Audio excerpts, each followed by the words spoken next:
when people think about property investments, they think about buying and renting out residential real estate. But property investments also include commercial real estate. The retail category involves spaces in shopping centers like Westfield and shopping areas in cities and suburbs. Industrial properties include warehouses and factories.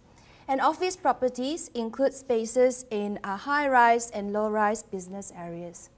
These benefit investors through long leases as they result in stable rental cash flows. And as cities and suburbs become more populated, investors can look forward to improvements in property values. Another known benefit of property investment is its resilience against changes to inflation rates.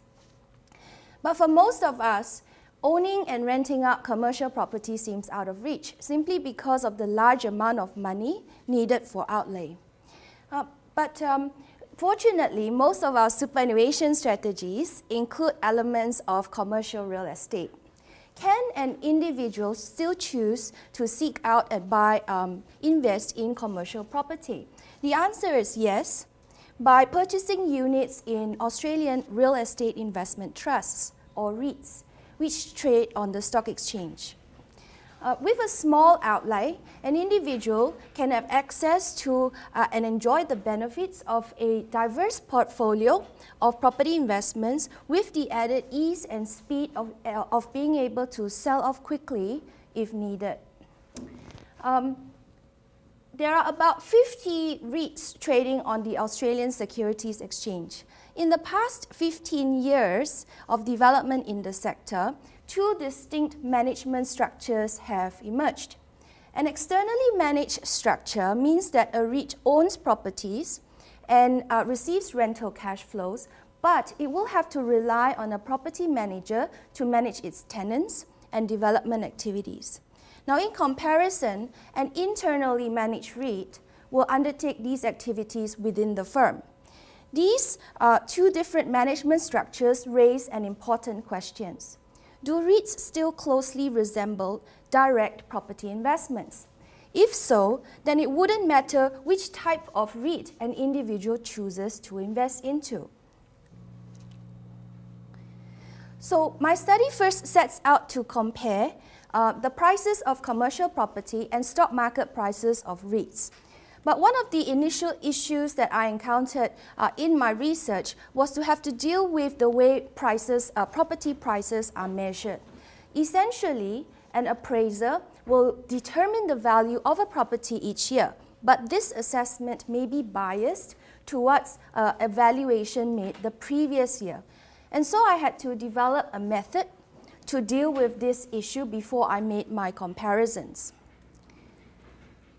My study first sets out to observe how the property market reacts to overall changes of the economy, and then to compare how both types of REITs, if both types of REITs behave in the same manner. Since most property investors rely on borrowed money to fund their investments, I also measured how property investments and REIT investments react to changes in real estate. Then I observed how resilient the property market is against the effects of inflation, and compared if both REIT types are equally unaffected.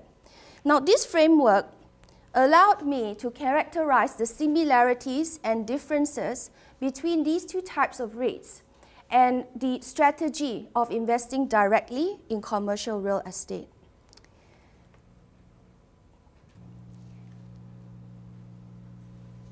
And so my findings suggest that if an individual wants to buy REITs and hold them for the long term, he or she would do better by choosing internally managed REITs like Mirvac, Multiplex, and Westfield.